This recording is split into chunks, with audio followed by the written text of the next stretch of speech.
अभी न ओके तनिका मत जनी है का बहुत ज्यादा करे रही का दे के मीठी बूटी ओकरे बाद तू है फिर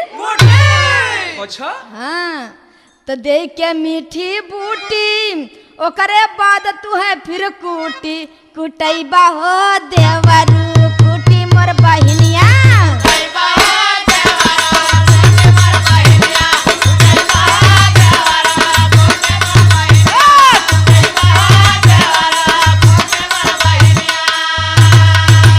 भौजी वो हमके कूटी हाँ तो का जानला है लेकिन हमार कोनो गलती तो ना है अच्छा तो चला के बहुत मरल कनखी झूठे प्यार में गईली